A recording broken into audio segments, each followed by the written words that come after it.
Plumas County Public Health Agency, growing healthy communities. It really is bright up here. That's what everyone's been saying. You are in the right place. I changed the title of my talk. I changed this talk probably 5 times in the last 36 hours. I've just been so filled with, I don't even know the words to describe it, but yesterday and this morning, and feeling like clearly this is not a complete story, what I'm going to talk about, and that our work in public health is continuously unfolding. And it's a nonlinear story. There's 3 different sort of main stories I'm going to try to tell you today. They all sort of happened at the same time, but so I can't really tell them like that. So we'll just see what happens with this. And this clicker should be ready. Okay, so I didn't grow up here. I'm not from a rural area. I grew up in Santa Cruz, California, and then I spent about 11 years in San Francisco, and I knew people who worked at the Santa Cruz Needle Exchange, and I knew folks involved in the DOPE project in San Francisco. And I think, as a public health person and doing public health work, I wasn't intimately involved in harm reduction for most of my career. And honestly, I think I took it for granted. This exists, some people are doing it. I'm in public health, that's not maybe a part of what I'm doing, but it's cool, there's cool sweatshirts. I just was like, it was around. In Santa Cruz, the Needle Exchange was the first place that I got tested for HIV, and I thought, well, this place won't be judgmental if I walk in here. I sort of had that feeling about it, but I didn't really know much about it at all.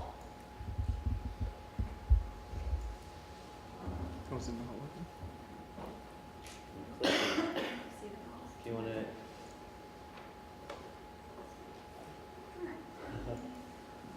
You would think we would solve it by, that's you. I just need the next one. Okay. I'm going to talk about some of the conversations that we've had in the last 3 years in this county, some of the planning that we do as a public health agency, and sprinkled throughout there will be some of my own assumptions and fears and then surprises that we experienced. And usually when I'm talking about an assumption or a fear, I'm talking about the ones that I had personally. The work that I'm talking about is really that of the community and our coalition, and which is a larger region, as I'll explain. Next.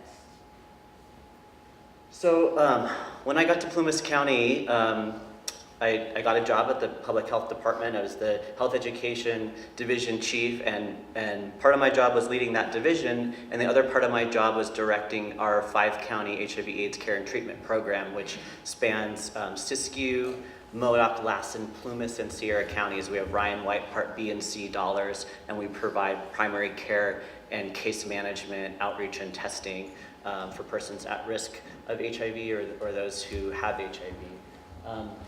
When I landed in the health department, a teenager had just died, and this person died of a fentanyl overdose, and many people in the agency knew them. And I quickly learned that this was not an isolated event, and that our community was dealing with a very high level of trauma, and many people had been lost in the recent years prior. So one of the things that we did, we noticed that this was happening. Everyone was feeling this in our community. One of the things that our director asked one of our administrative staff, Diane, to do with, she processes death certificates as part of what we do in the health department.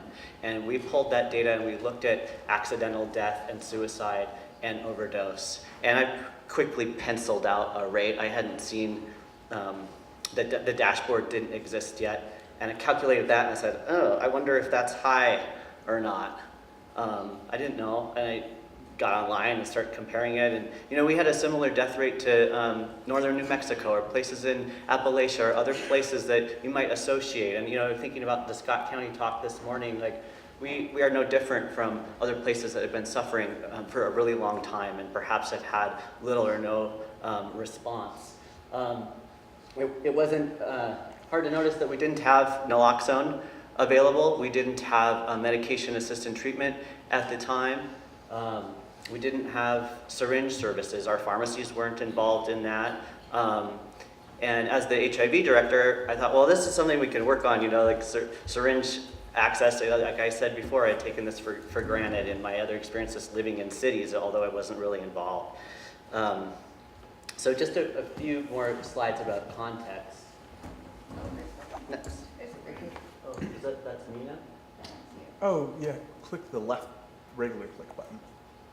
And So, Andrew, can you take the mic off and hold it? yes. Thank you. Thanks, Zach. Okay. That'll work better because I'm going to turn around and look at the slides a lot. So this is just context. Clearly, a lot of people are dying in our country, and one thing that I know is that, and that we all know, is that people have been doing harm reduction work and have been preventing death and have been preventing hepatitis C and HIV for many years before us. And one way that hasn't always been happening is there wasn't a whole lot of examples of smaller rural counties doing this work as public health departments or government agencies that I was seeing. There's clearly some doing a fantastic job, but it wasn't the common thing that we saw.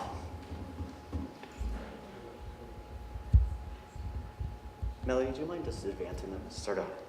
Thank you. So just to put it in perspective, zooming in on our state, these are what our death rates looked like for a 5-year period. So we got this information via an RFP from California Healthcare Foundation, and you could see the level of trauma and loss that was experienced in our part of the state. Next. Similarly, those of you who attended Dr. Satterfield's talk learned a little bit more about this. Our prescribing rates, over twice the rates of prescribing that you see in the state of California. We've had some tremendous success with this. This is clearly contributing to our problem. So, okay, you can stop. Or you can stay. Okay, so one of the things we wanted to do, people were dying, we have this high prescribing rate, we know we don't have the services that are responding to the need of the people that live in our community. So one of the things that I did as a newcomer to this town is I just called a friend. I called my friend Carla Wagner. She's a professor and researcher at UNR. And she said, oh, why don't you start an naloxone program? I was like, oh, in my brain, I think, that sounds scary and daunting, and I don't want to lose my job, was sort of like the feeling that I had. Like, that sounds scary, but we all knew at the health department and the people that we were talking to and our partners that we needed to do something, and our prescribing community had already started tremendous efforts on the prescribing. Carla said, why don't you call Alessandra at the state? Why don't you call Rachel McLean? And I did, and they overwhelmed me with amazing information, and Carla also said, or maybe it was Alessandra, said, why don't you call Harm Reduction Coalition, call Eliza. And I called Eliza, I said, we want help starting this conversation. Can you please come help us? Like, I don't know how to talk about this. I'm like, this is scaring us. I'm afraid to talk about it. This feels unfamiliar. This, the approach that we feel like would be best, help. She said, call harm reduction services. They're closer to you. I think that would be more relevant to the community that you live in. Invite Sacramento up. So this is related to our first conversation. We advertised in the newspaper. That was about 2 inches square. Free community training provided by Sacramento nonprofit, open to healthcare professionals, law enforcement, first responders, family, friends, others touched by opiate use and overdose. We distributed this flyer, and we packed the library. Our sheriff was there, some of our elected officials, a supervisor was there, other county providers, some community members. Dan Henson was there, the first time I met Dan. Those of you who didn't hear his story yesterday about the naloxone work in Sierra, that was the first day that we met. And honestly, when we were advertising this, I was terrified. I was scared that the community was going to react to the people that I invited.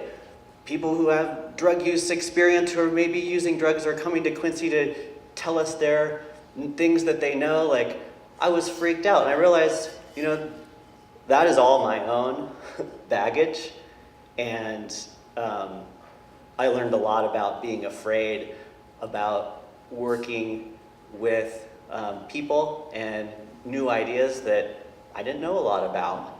And so the response to their presentation about harm reduction and the work that they're doing in Sacramento, reaching people and reducing death and preventing infection, was very well received. And we did have people asking questions about enabling, but we had that discussion in that room, and it really it started us off on a tremendous foot. Our sheriff had to leave early from that meeting, but on his way out, he thanked us for doing this work, thanked us for talking about it, and related the fact that, yes, this is a problem, and he wants to be part of the solution too. We're very fortunate to have that partner. Next slide. So, as many of you in California might have been involved in applying to the initial coalition funding that was available through California Healthcare Foundation, we did too. And we knew that, knowing the data and the death that was experienced in our region, and also our experience working with our HIV partners in the 5-county region, we knew that we couldn't do this alone, and that we would have a bigger impact working together with our other county partners. And also that this isn't a problem that cares about county borders at all. And so we felt like we would be stronger together, and we applied for those funds. And so this is an article about our launch of the coalition.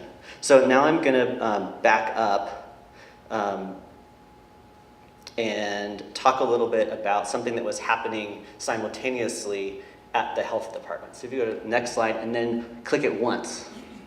Okay, so something that health departments do is we engage in a process to assess our community's health and look at things like the economy, what's going on with housing, what is the social situation, what is the health status, what indicators exist that tell us how people are doing, how is our community feeling.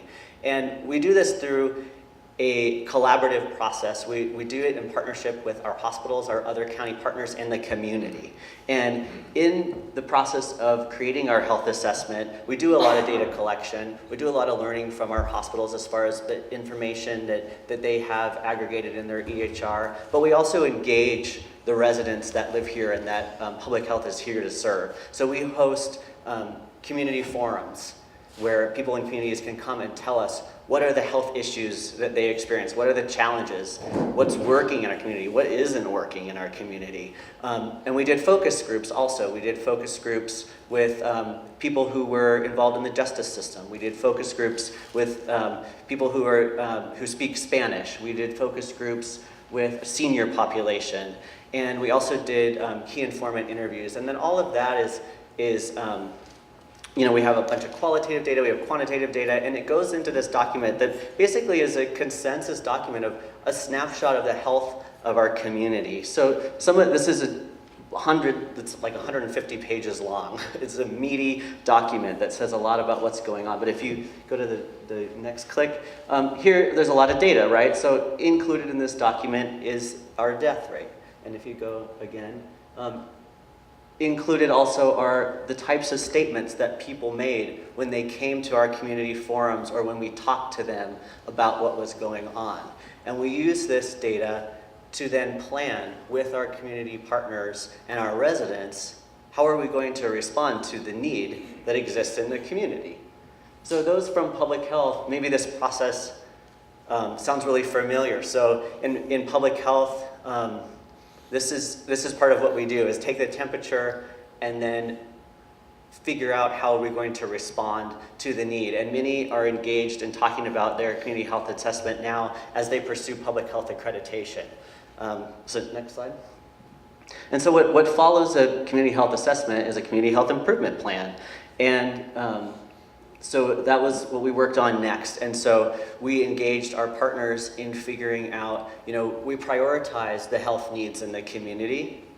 And then we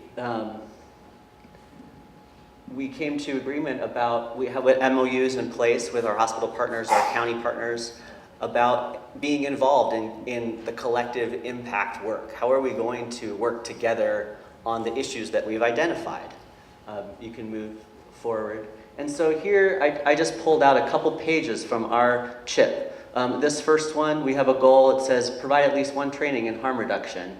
One of the objectives, educate partners about harm reduction strategies and best practices. And some of our strategies are, provide community data, provide education about evidence-based harm reduction practices. And then we have a strategy related to stigma. And then next page. And similarly, here's just another page. I just grabbed these out of our CHIP. So just to illustrate that in listening to our community and our partners, this was already something people were starting to talk about. We still had a lot to learn, but we built it into our foundational planning documents of how we operate as a community and how we plan our work together. Next. Following from that, there's a lot of planning. So public health does a lot of planning, but here's our strategic plan. When we engaged our agency, every single staff person at Plumas County Public Health was involved in a 2-day strategic planning effort where we redefined our mission and vision, and we identified what our values are as an agency. And then from there, we identified, like, how do we fit into the CHIP? There's a place for public health. Yes, we do play this health strategist role in our community in convening and educating and providing information and pulling people together who have the same goals. We also have our own work to do. So this document is about that. And what are the pieces that we do? This is hard to see, and it's not meant to be read right now, but in our goals, there are goals about harm reduction. And then over here on I guess that's the right, part of a strategic plan is doing a SWOT analysis. And so I just pulled that page to show that in the threat section, there was a lot of talk. We had been talking about our data, what we knew about the opioid crisis. And so here there's identified some of the fears of staff and the fears of community response to a harm reduction approach. And that was something real that we talked about and that is embedded in how we want to move forward. Next slide. So the way that we implement our CHIP in Plumas County is special. We have an umbrella organization called 20,000 Lives, which roughly stands for the population of Plumas County. Plumas County has a little over 18,000 people, used to be closer to 20. And 20,000 Lives is a group of coalitions that are aligned with the objectives of our community health improvement plan. And the public health department provides a backbone for this work so that folks who are aligned and they have the same goals can work together to reduce redundancy, save money, and have a larger impact together. So some of our other coalitions are the Senior Resource Group, we have a Lactation Coalition, and then our Northern Sierra Opioid Safety Coalition fits into this model of how we go about implementing our community health improvement plan. So there's a lot of details about how our coalition functions and some of the successes that we've had. I picked a couple stories because I know I just don't have time. Dr. Satterfield talked at length today about our prescribing successes. We set a very modest goal for ourselves. And as you heard from Tori, that we've had a 60% decrease in prescribing in our county and seen very similar reductions in all our partner counties. Another thing that is a whole nother day or week to talk about is our efforts related to getting MAT getting medication-assisted treatment more available for our community. And I'll just say that one thing that we have done is we started a pilot program within the public health department Tina Venable, our nursing director, and Dr. Satterfield, our health officer, have been instrumental in that and proving to our community that this is something that helps and this is something that works. And we're continually working towards getting more providers to decide that they also want to do this too. And so we're doing a lot of capacity building around Matt. And then our naloxone access goal. Originally, our goal as a coalition was to distribute 100 kits around the region. We did a lot more than that. I'm going to talk a little bit about how our naloxone program unfolded. So first, we started with a conversation. We invited partners who had direct experience with using drugs themselves and being involved in harm reduction work to come up and have a conversation with us. So we started by bringing harm reduction services to the table to learn from them and learn from people who have been doing this for years before us. Next, please. So enter this guy again. So many of you have met him. This is Dr. Satterfield, our health officer.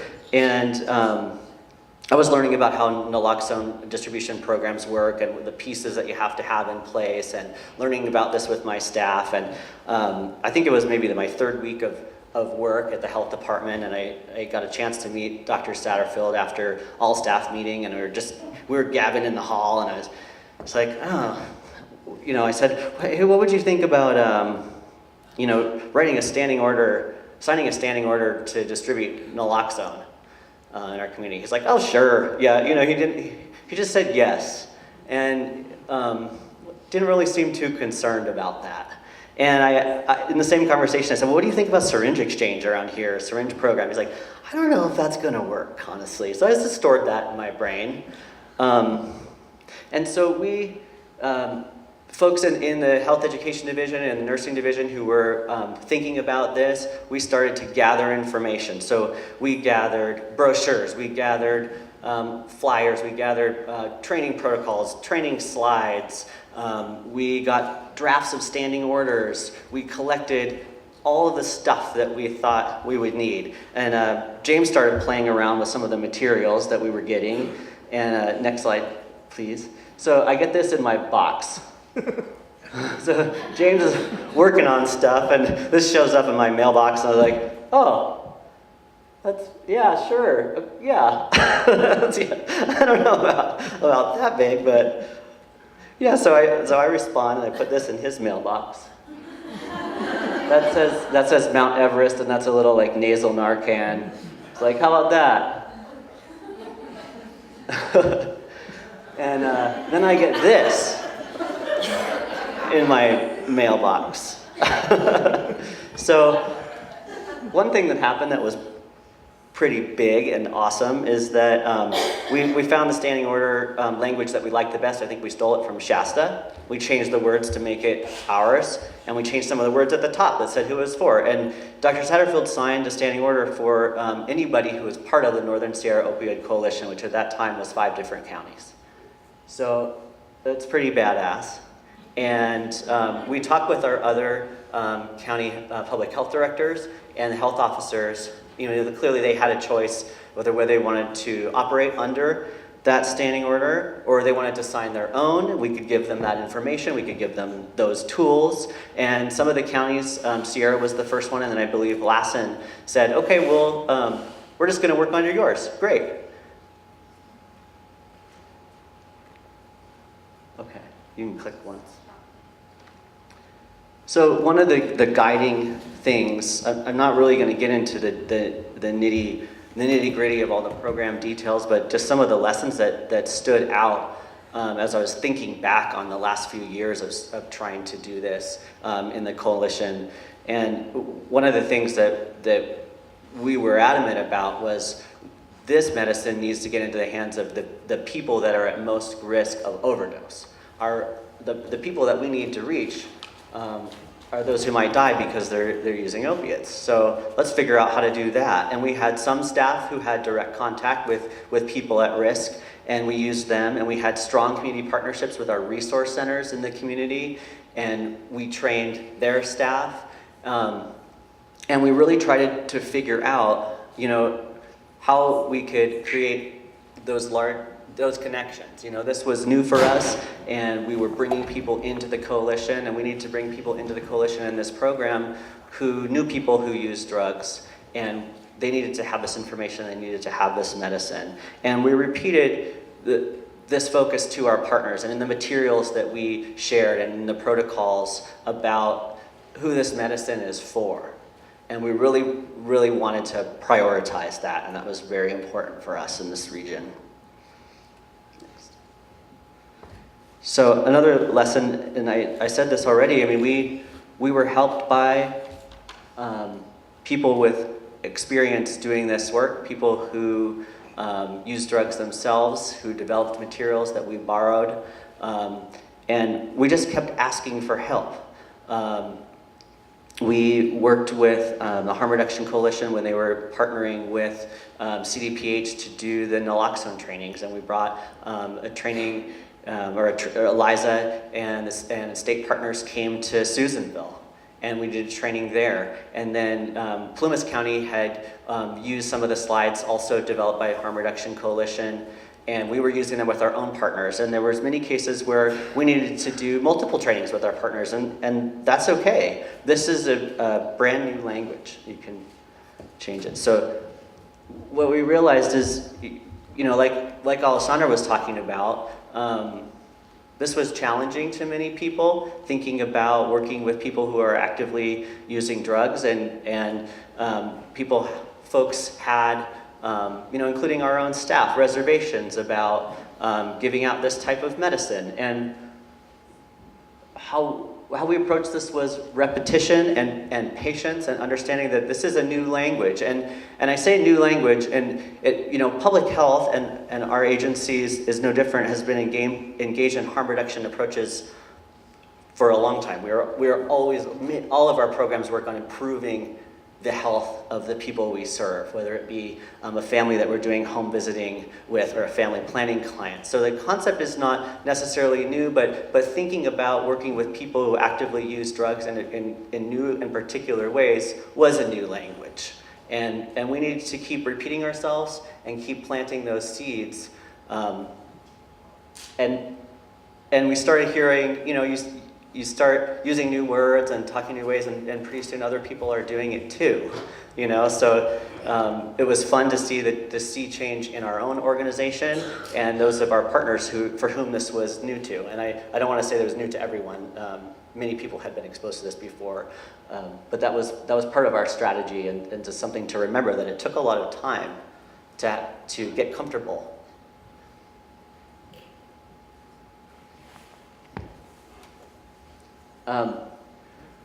We didn't have a syringe access program to start, and you know, many naloxone distribution programs are embedded in syringe access and disposal programs, and clients are used to coming for particular services, and we didn't have that structure yet. And so some of our, most of our success, maybe all of our success, was really, you know, working with the clients that we were able to connect with, and they were able to tell their friends and family. And, you know, particular nurses that we have in our agency were able to bring either their client upstairs to work with James, or we bring the naloxone down so that we could do a little ed session with them there and send them away with doses of naloxone for themselves or their friends or their family. And another thing that was surprising, although this really isn't surprising, is that when we launched our MAP program that I mentioned, our pilot in the public health clinic, our MAP clients were great at understanding what this was for and getting more of it for their friends and their family. And so we distributed probably, you know, through at least public health, the most through people who use drugs and who understand this and can get it to others who need it. And that's not rocket science at all, but you know, in my brain I was like, whoa, the MAP program, like, wow, who would have thought that was a great way to get this stuff out? You know, this is like part of the learning process. And we had some surprise partnerships, and those of you who heard Stephanie Tanaka's talk yesterday learned a little bit about this. We were really fortunate to have a fantastic relationship with our district attorney, the alternative sentencing program, and our sheriff in this community. And one of the ways that we also reached people at risk of overdose was to work with our jail and our DA to put naloxone in people's personal property so that when they leave jail, they have this. And many of you know in the room, when someone leaves jail and if they're dependent on opioids, they're very high risk time for an overdose after perhaps some withdrawal. So that was a very exciting program to launch in partnership with county partners. So this is a summary. It's actually not totally up to date, but all of our partner counties have launched distribution programs now. The 700 number is outdated. It doesn't really include all the naloxone grant program doses that CDPH distributed to public health departments throughout the state. So Plumas County is not tracking that anymore. We have a number of recorded reversals, which is always very exciting. And you know, one thing I'm going to skip to the last bullet. Well, I will mention that we made some headway with our pharmacists. At first, we did one of our coalition members called every single pharmacy in the region to find out if pharmacies throughout the 5-county region were aware of naloxone, aware that they could distribute naloxone to persons at risk. And I think one said that they were at that time, or it was one that stocked it. And we've made some progress in this front, and this is really exciting too. I mean, we really have to hit this from all angles so that people have access in a variety of ways. And I mentioned our justice system partnership. Lastly, just on the naloxone story, one of the things that launching the program helped us to do is have more conversations with people who use drugs and learn from them about what they need and what's going on. And one of the things that we learned and that we ask on our forum is you know, do you inject drugs? What was the first type of drug that you inject? And many people stated that the first drug that they inject were prescription opiates, or their pills. And some of those people were still using pills, or maybe they were now using heroin, or a combination of things. But that was something that we learned that was very important to us in thinking about how the problem was changing and how we might adapt. I mean, we already were aware of the Scott County story, and people in public health are following that. Many were following that story, and understanding that we know that we have people injecting drugs in our community, and we know that they're at risk, and we also see that we're not doing much to prevent it. You know, we are not helping give access to the tools that people need to stay safe. And so another, you know, part of our thinking was, you know, in January of 16, a study was released, and you know, after the outbreak, the CDC conducted a study, and they were looking at what are the factors that are associated with outbreaks like this. What things go hand in hand with Hep C incidents, and it's things like white population, high unemployment, high death rate, high prescribing rate, little access to treatment. So we share all those factors with communities like Scott County, Indiana, and other communities across the country. So you can advance, and again. So here's a map that was released with that study. The study identified 220 counties, the top 5% of counties at risk for hepatitis C or HIV outbreaks similar to that experienced in Scott County. And you can see Plumas County is on there. If you click once, a little red circle will go on it. So there we are. This was a surprise to us. It was a motivator for us. The way we found out about the study initially is California Department of Public Health contacted us in advance and said that this was coming out, and they gave us some suggestions of things that we might want to do. And one of those was to think about syringe services and what that might look like in our community, and also think about an outbreak response plan. So, next. I'm going to take a drink of water first.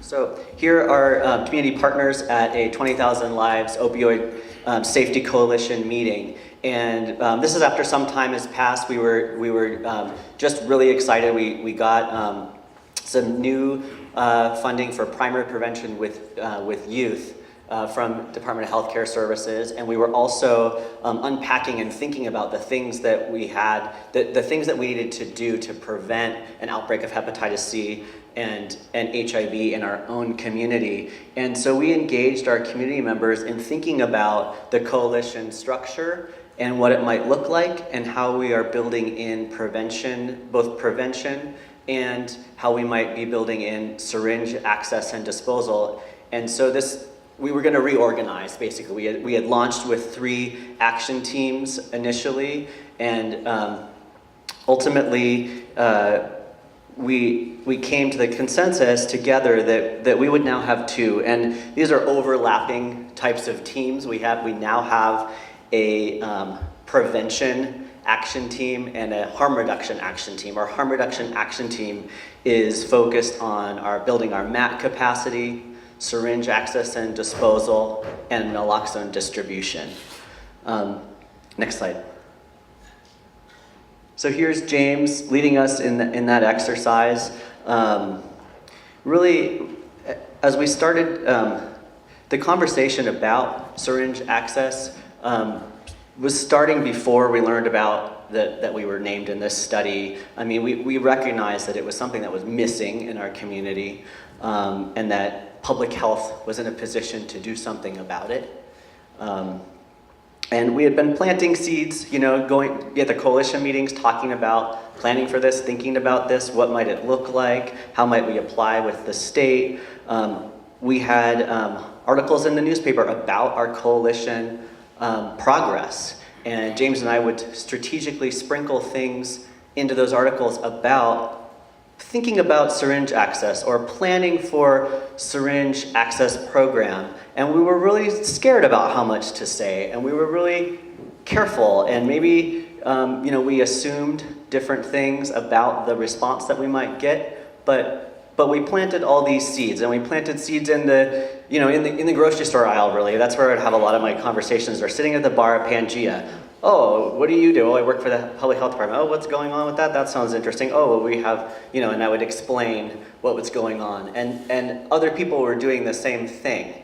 And we started to hear in the community. I would go into the grocery store, and someone who maybe didn't know where I worked would say, the topic would come up, oh, did you know that Plumas County has the highest death rate in the state and we have the worst prescribing ever? Did you know that? And I'd say, actually, yes, I did, and this is what we're doing about it, and that sort of thing, and we continue to have those conversations. So at this time, we were increasing the number of voices. We were increasing the number of clients who knew that we were thinking about this. People who we had given naloxone to, people who wanted to be engaged in our MAP program, started to know that we were thinking about this other very important, critical piece. And so bringing up our partnership with the district attorney and alternative sentencing and the sheriff again, we needed to learn from people who use drugs in our community how they wanted to receive these services, what would work for them in a syringe access program. And so we were able to set up 2 focus groups in our jail, and we worked with both male and female people who were in the jail at the time, and talked to them about what would they feel, what would they need, and where would they feel safe going, what times of day, are they comfortable with different we were working on who our partners might be to help us have the capacity to provide this service. And we learned from them really that folks wanted access to syringes and safe injection supplies whenever they needed them. That was the answer, of course, and that's a challenge for us, but we wanted to we had to start somewhere. And so it was an important step to work with folks in the jail at that time. You can go to the next slide. So we started working on our certification process. So in California, unlike in Indiana, syringe exchange is legal, and it's written into our California Health and Safety Code. It doesn't mean launching programs is without difficulty and challenge. But we started that process of preparing our application to send to the Department of Public Health. And we asked for a lot of help from the team there, from Matt and Alessandra and Carol Crump, to help us have a rad application. And we decided to go the route of using the state certification because we wanted to make sure that we were following best practice. We were still, there was still more conversation and more connection that we needed from people in the community using drugs, and we still needed help. So we continued to ask for a lot of help. And one part of that process that many of you in the room from California may be aware of is the open comment period. And so you submit your application to the state, they'll review it and preliminarily approve it, subject to an open comment period where then phone calls are made to your sheriff and your health officer to learn their feelings about the program. And I've never asked the state exactly the questions that they ask, but I always wondered, gauging the danger in the community. Is there a danger to launching a public program? And I don't know if that's some of the information that sometimes comes out, but that was part of the open comment period, is that these phone calls are going to be made to county officials, and the public, anybody, has a chance to say what they think about it. And we were really scared about this too. I was terrified. Everyone was going to write and say this is a horrible idea, this is going to increase drug use, this is going to ruin our parks. But we also had to do due diligence and engage our community in thinking through how this program could also help us. And one of the things that we did to make sure that those who were in the county structure were on the same page as we had a meeting with our sheriff and DA, and I prepared this whole slide set, aimed at convincing them that this is the right thing to do, and it's so important, and this is the benefits that our community will have if we have such a program that's reaching people who use drugs. And I was really freaked out about the meeting and terrified of their, what their reaction might be. And that was a big guess, and a guess wrong. And we were so fortunate in our community that they were there to support us and to support public health in an effort that helps the people that we all work with. And we all work with the same clients who have complex challenges, and our goals are really the same. And so we had a table full of our county helpers who wanted to see this happen also. Another thing that we did during that meeting was James ran through an abbreviated version of Alessandra's objections to harm reduction talk, and we talked about with that group how to have those conversations and how we might respond if people responded to us a certain way. And so, and James and I often talk about that. That working with Alessandra, we both went to her session in San Diego at the Harm Reduction Coalition conference 2 years ago, and that we felt brave. We felt like more equipped after practicing having these conversations, and we really had to practice with each other and practice internally and practice with our partners. Another thing I want to mention is that we needed to include our board in this decision. We went through the state process, but it was super important that as our elected officials and as my bosses, that they understood what we were doing and why we were doing it and why it was important and why people in our community needed it. So we agendized an item on a board meeting, I think it was in the fall of 2017, and we decided that the best way to do this was to give a coalition update about all of our successes over the last 2.5 years at that point. And, sprinkle a little syringe and tidbit in there, because again, I had fear about their response. I didn't want to be stopped. I didn't want to run into challenges. And I honestly had a lot of assumptions of how they would feel about a program like this.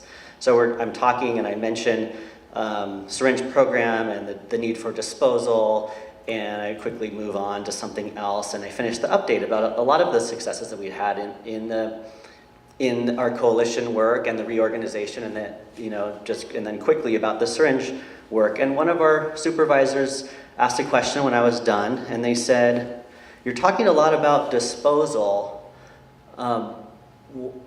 What about, this might sound crazy, but what about the people who need needles? Don't you think that that's important too?" And I looked back and I said, I'm so glad that you asked that question. And inside my body, my jaw was on the floor because I didn't expect that, and that wasn't fair. It was an unfair assumption of my own. But we had their support to do this, and that's a very, very privileged place to be. So the way that we started service, we started with a syringe take-back sort of event where we took the van. We wanted people to recognize the van that was going to be at our syringe access and disposal sites. And so we took it around and just collected syringes from people. And in 2 days and 4 different towns in our community, we collected 5,000 needles. And these are needles from everybody. People who are diabetic who have been storing their needles for years with nowhere to put them. People who vaccinate their pets with nowhere to put their needles. People who inject drugs with nowhere to put their needles. And so we did this tour and collected, and we thought that was a soft launch, so to speak.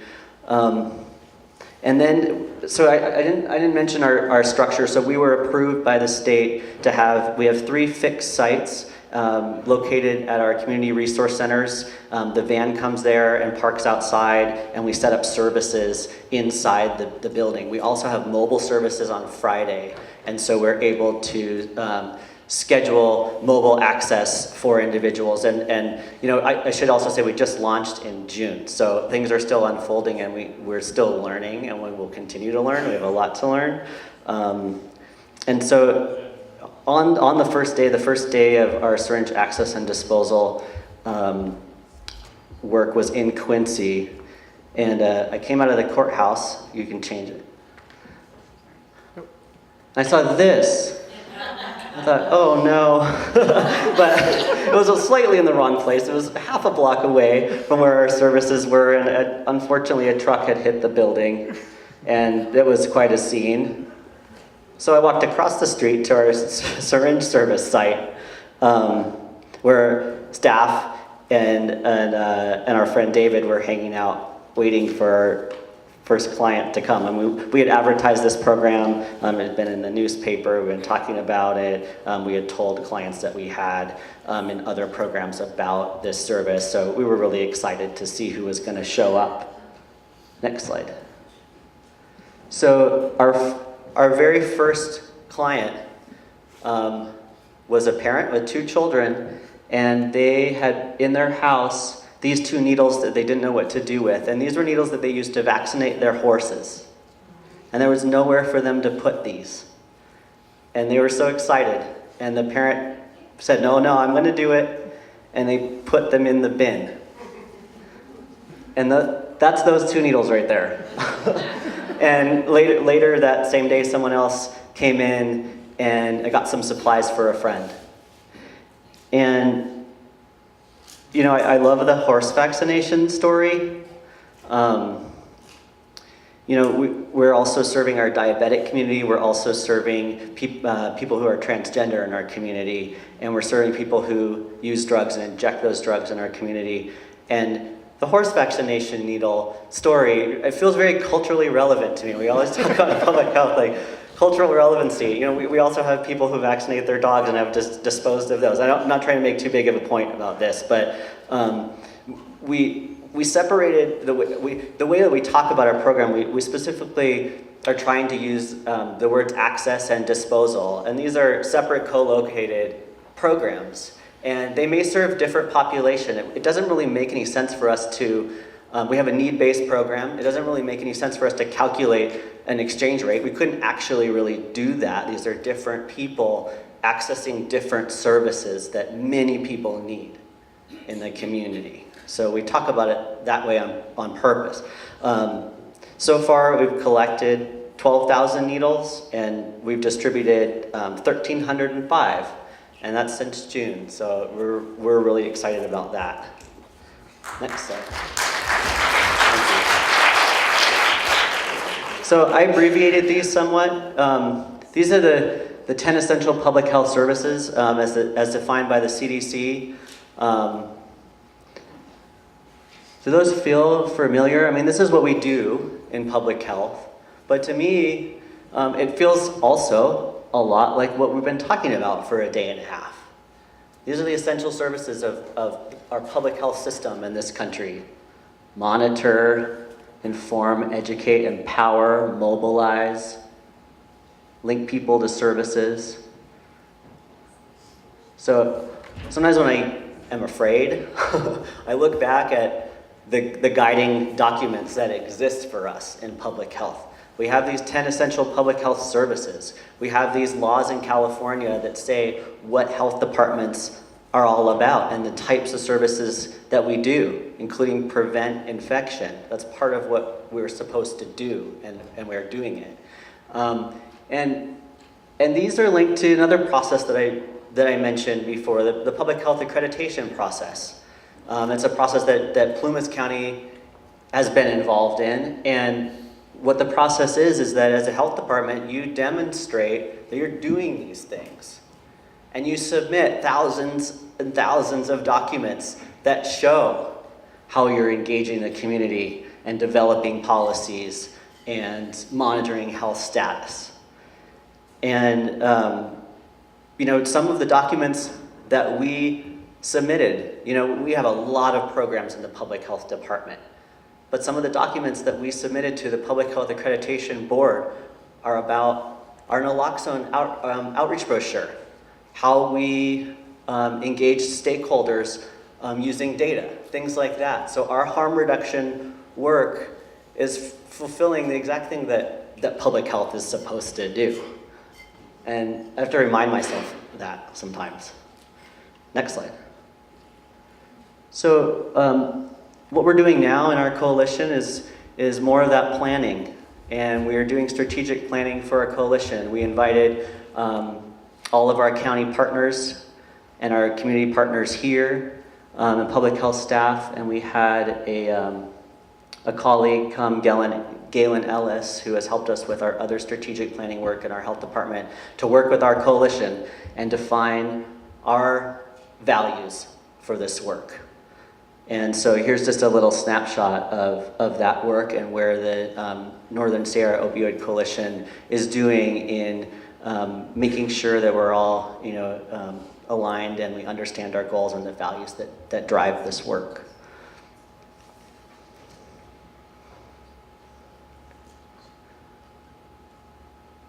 So, yeah, you can go through them all. That's great. So I just to repeat a few things, we planted a lot of seeds. I think that helped make our work so that people in community understood it. People were ready. People who needed the service were aware of it. We just continued to repeat ourselves and talk about it. And we used channels like the newspaper and our public coalition meetings and things like this to continue saying the same things over and over again about what we were going to do and why. We continued to ask for help.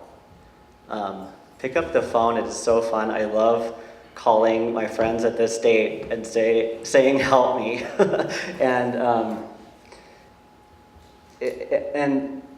I really can't say that enough. One thing that we were really excited to include in our conference materials here is a list of everyone who was here, and I know that there's so many conversations that you all have had, and we wanted you to be able to call that person or email that person when you go home and you have another question or you want to know how they did something.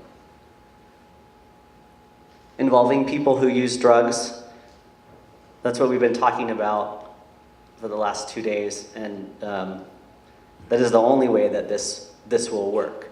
And we know in our public health department that we have some improvements to make there. And we can always be improving that. You know, one process that I talked about is our community health assessment, our community health improvement plan.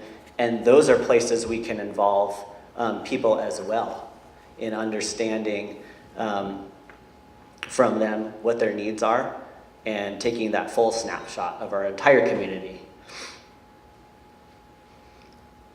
And I have this reminder for myself: be aware of my assumptions and return to the goal, and understand that the people that we work with, we can always find a common denominator. We are all helping the same people. And if you back up a second, you can find that place and get a lot done together. And just lastly, integrating harm reduction into regular public health planning processes. These words that are new to us, that we're practicing using and that we're learning about, from others, they're built now into our guiding documents. And we're about to go through another community health assessment, community health improvement cycle. And we'll get better at using those words and helping those guide our work. So it's a privilege to be here with all of you who are also engaged in this effort, and thank you so much.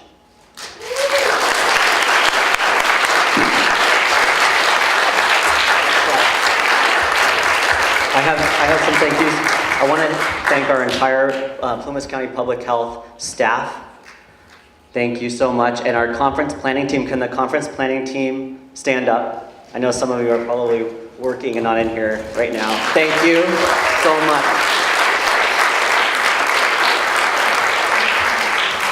Our entire Northern Sierra Opioid Safety Coalition, our funders, that's a whole nother talk, how to weave this all together and get things done with your funding partners, and the harm reduction community who has helped us throughout. Thank you.